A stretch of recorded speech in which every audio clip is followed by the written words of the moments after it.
Hello and welcome back to the course on artificial intelligence.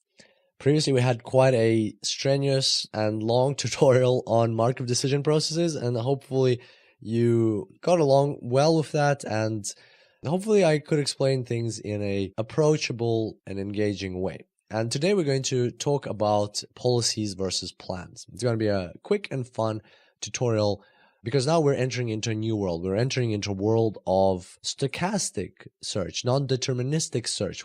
It's not just about getting through the maze, but also accounting for random factors that might just hit you in the head when you're going through this maze, and you need to be prepared for them. That's the world our agent is living in, and it's more fun, but it's also more dangerous. It's less predictable. So how is our agent going to behave? Let's have a look. There's our Markov decision process framework, which is once again our favorite Bellman equation.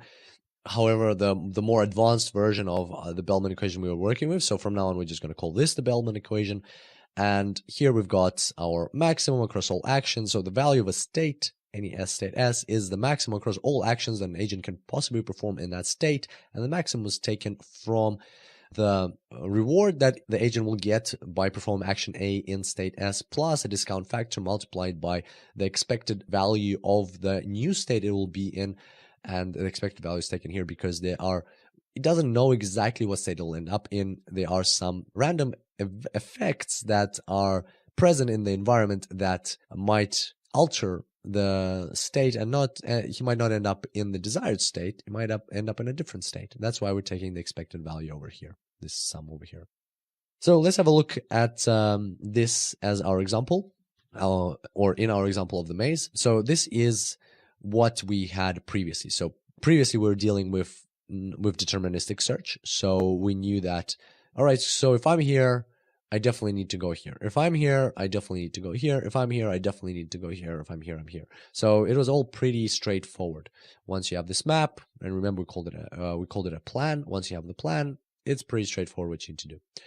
There are our arrows. So that's the plan with the arrows. And from here it was very straightforward. These are the routes that the agent would take. Wherever you start on this blue line, that's exactly the way you would go. However, now we don't have a plan anymore. We can't have a plan because whatever we plan might not happen. It's not under our control. A plan is when you know exactly what you need to do next. You know the steps. So you have a starting point, you have a goal, and you know every single step, so you can plan them out. You're like, I'll do this one, I'll do this one, I'll do this one, like in life, like a plan.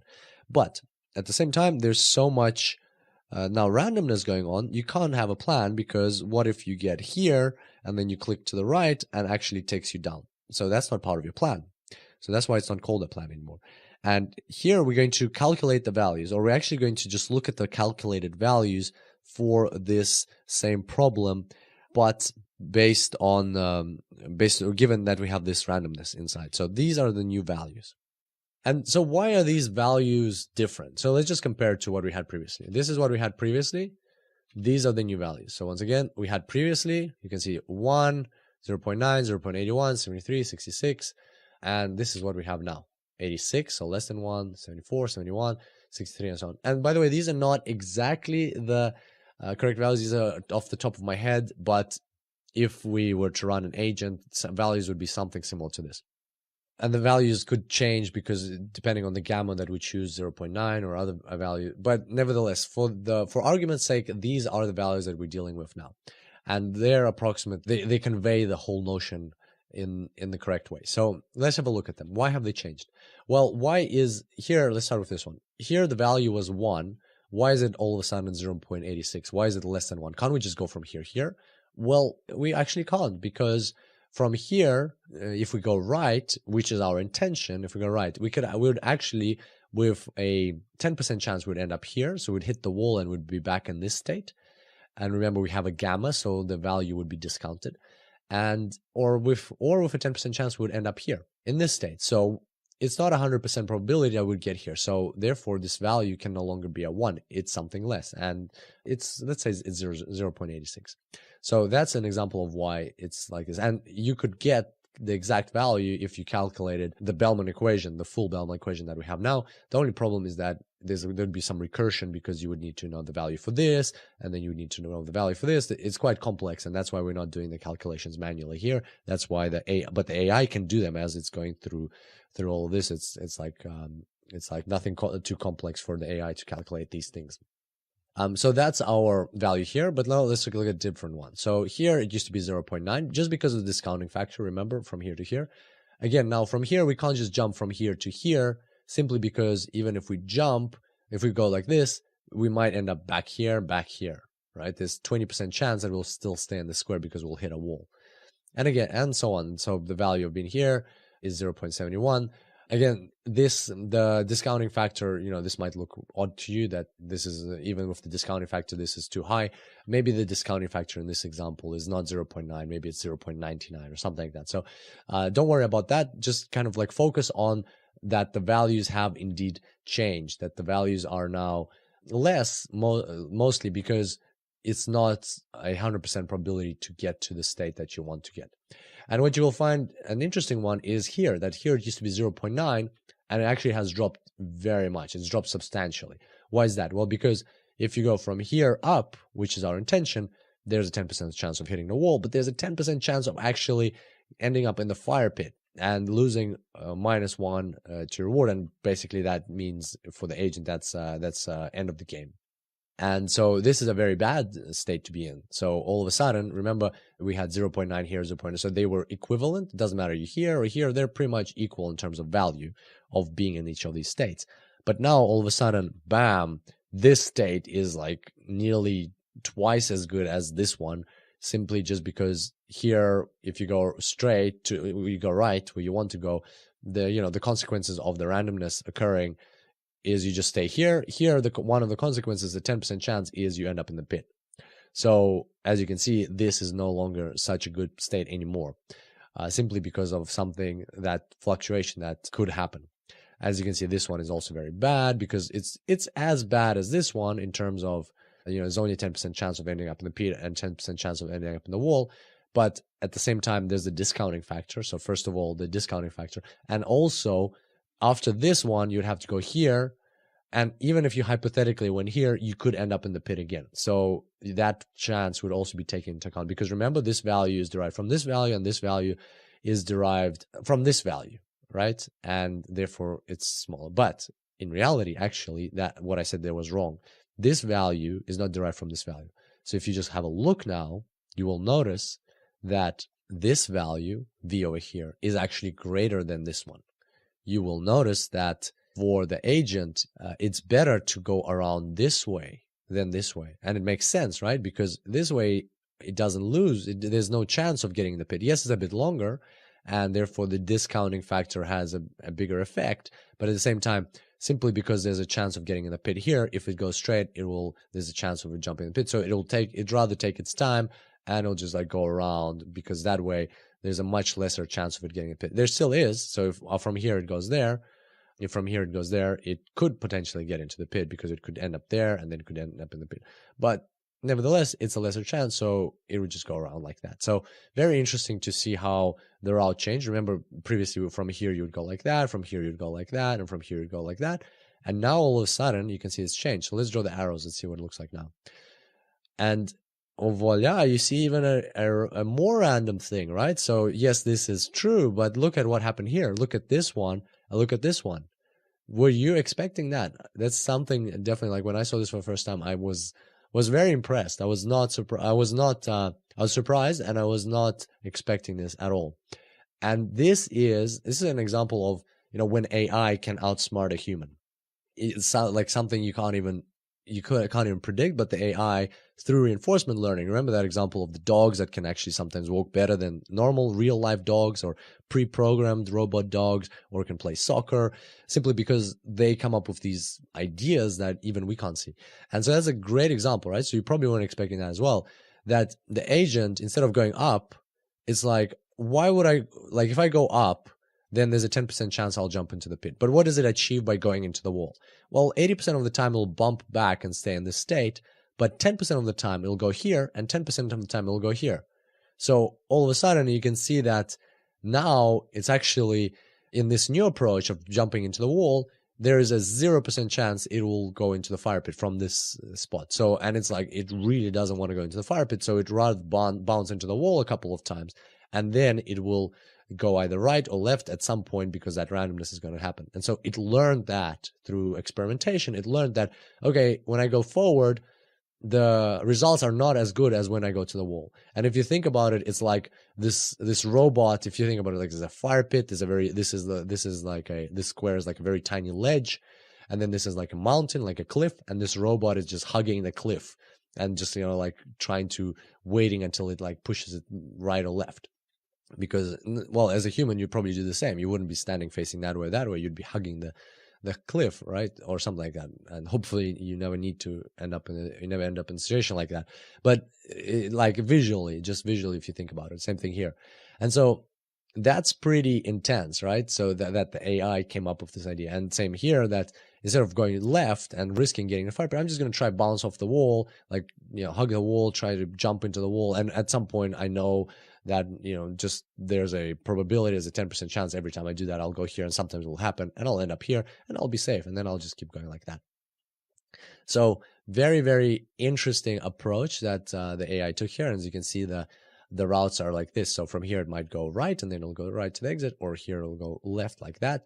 And here it will, at some point, it will go left and it'll go like that. Again, this is important to understand. It's not a policy. So even when it jumps from here, it will go here, maybe. And then from here, it might actually, instead of going straight, it might actually go back to the right. And then from here, it might go to the left, it might go to the right. So there's lots of different options for it to go. So it might not follow exactly this arrow, it might go the other way. This is just the desired routes that it's designed for itself, but the way it'll work out could be different. It depends on the real world. So there we go. That's the world of artificial intelligence. That's what a policy versus a plan is. And hopefully you're slowly getting excited by what the AI can do, especially given what we saw over here. These are some very virtuoso type of decisions that the AI is coming up with. And as you can see, when you apply AI, even from this small example, you can see that even when you apply AI in the real world, maybe you'll come up with ideas and decisions that even sometimes humans can't come up with. And that's exactly kind of like what happened in those games where the Google AlphaGo was playing versus Lee Sedol, the champion of Go in Korea, back in the world champion of Go, and they were playing in Korea back in 2016. I think it was March 2016. It came up with some moves that humans had never played in 3,000 years, or humans were not used to playing. And this is exactly an example of that. So once again, hope you're getting excited and pumped about this course and about what we're going to create. And I look forward to seeing you next time. Until then, enjoy AI. Hello and welcome back to the course on artificial intelligence. And today we're talking about Markov decision processes, or MDPs. Let's have a look what we've got today. So last time we stopped on the concept of a map. So because we've calculated the values based on the Bellman equation, we can derive this map for our agent of this maze. And basically what that means is wherever the agent starts, so let's say it starts over there, it knows exactly which steps to take in order to get to the finish line. So it just goes up, right, and done. And so the question here is that it? Is it really that simple? Is reinforcement learning really that, for the lack of a better word, boring? Once you have the map, that's it. All you have to do is you're done. You just follow the map. Well, the reality is that it's not actually that all simple. And that's a good thing, because it makes this course more interesting for us, and we can actually solve much more complex problems. So this is where Markov processes come in. But first, we're going to talk about two things. We're going to talk about deterministic search versus non-deterministic search. So let's talk about the concept of deterministic search. This is our agent in the maze, and deterministic search means that if the agent decides to go up, then what will happen is, with 100% probability, it will go up. That's exactly what will happen. There's no other options. Once it says go up or clicks the up arrow, it will go up. There's no other options. Now, on the other hand, non-deterministic search is when our agent says it wants to go up. There are actually a couple of options. For example, there could be 3 options. And we're going to be looking at an example where there are 3 options, but it doesn't have to be limited to 3. It could be 4. It could be, different. Depends on the problem. The randomness could be different, but in our case, it could be 3 options. With an 80% chance, he does go up.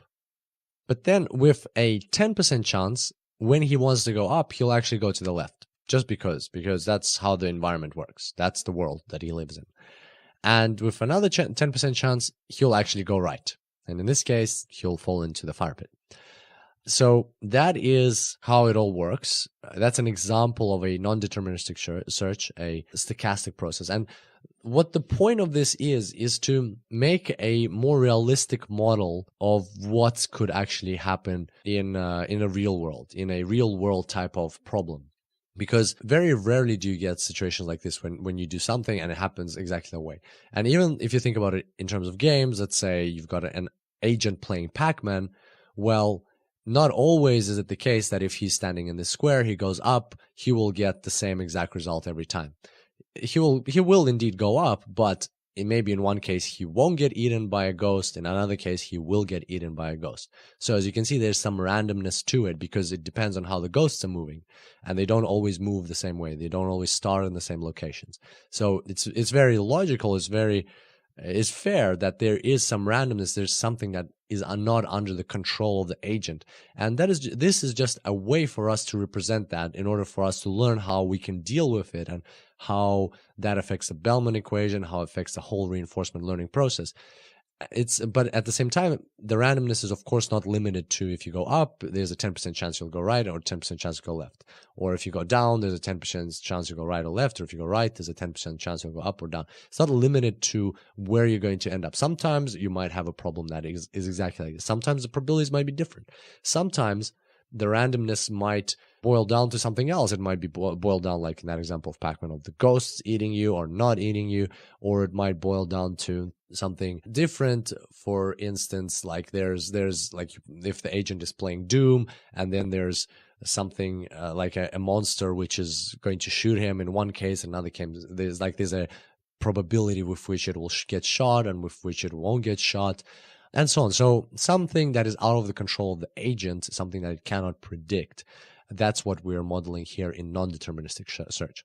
And this is where we have directly approached 2 new concepts: Markov processes a Markov process and a Markov decision process. So let's have a look at these. And you know how much I don't like to put definitions and lots of text on the slides, but in this case, it is necessary for us to go through them. So let's have a look. A stochastic process has a Markov property if the conditional probability distribution of future states of the process, conditional on both past and present states, depends only upon the present state, not on the sequence of events that preceded it. A process with this property is called a Markov process. Very complex definition, and it kind of like even a little bit, not contradicts itself, but it feels like it contradicts itself. So here it says conditional both on past and the present states, depends only upon, but at the same time, it only depends upon the present state. So don't get too bogged down in that. I'll break it down in simple terms. So a Markov property is when your future states, so not just your choice, but the whole thing, your choice and the environment, it will only, like the results of the action you take in that environment will only depend on where you are now. It will not depend on how you got there. And that's it. So that's a Markov property, and a process which has this property is called a Markov process. So to put it into an example, so if your agent is here, and if he decides to go up, he might go, in our case, in our non-deterministic search example, he actually might go left and right, or right. That's because we have that stochasticity inside our environment. We have that randomness inside our environment. So any one of these 3 might happen. But the key here is that this is a Markov process because we don't care how he got here. He could have come from the top, ended up here. He could have come from the left, ended up here. He could have come from the bottom, ended up here. He could have moved around here like 100,000 times and then got here. It does not matter what happened before. Only what matters is which state is he in now. And so the probabilities of going left or right or up, they will always be the same if he's in this state now. And so that's basically just saying, it doesn't matter what happened before, we're here now, this is the state you're in. And don't forget that state doesn't just mean where he's standing. The state is the state of the whole of the whole of the agent in the environment. So is there like monsters on the right, or are there monsters on the left, or is the ghost coming from the top of the bottom? Whatever state you're in now, doesn't matter how you got there, doesn't matter how it all came to be that you're there in that state now. What will happen in the future is only determined by the state you're in now, plus the actions you will take. Then plus, of course, the randomness that is overlaid on top of that. So that's a Markov process. And a Markov decision process, or an MDP, or Markov decision processes, provide a mathematical framework for modeling decision-making in situations where outcomes are partly random and partly under control of a decision maker. So important to understand that Markov decision processes are different. A different whole concept to Markov process, to a Markov process. They're kind of like a mathematical framework. So, but at the same time, I thought it was important for us to understand what a Markov process is, because I think it still helps in the understanding of a Markov decision process. So, a Markov decision process is exactly what we've been discussing up till now. So that the agent lives in this environment where it has control. Like, remember previously it had full control of what's going on, but now it has a little bit less control. It can decide to go up, but it actually knows, okay, so if I go up, there's an 80% chance I'll go up, there's a 10% chance I'll go left, 10% chance I'll go right. So not everything is fully under its control. There is some randomness in this environment. That's exactly what a Markov decision process is. A Markov decision process is the framework that the agent will use in order to understand what to do in this environment. So we've got an environment with some stochasticity, some randomness, and now the agent has to choose, for instance, should it go up, down, left, or right. It has to make that decision. It doesn't know what to do. And in order to make that decision, it's going to apply a framework. It's going to be using a Markov decision process in order to make that decision, what's going to happen, where it's going to go.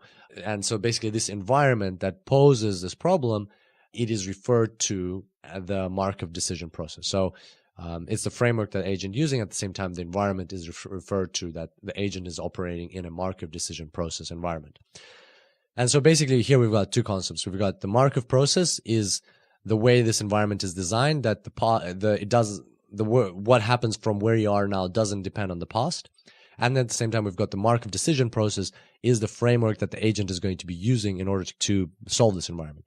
And the good news is that the Markov decision process, or that framework that we're talking about, is actually just an add-on to our Bellman equation. It is the Bellman equation, but just a bit more sophisticated. So let's have a look at that.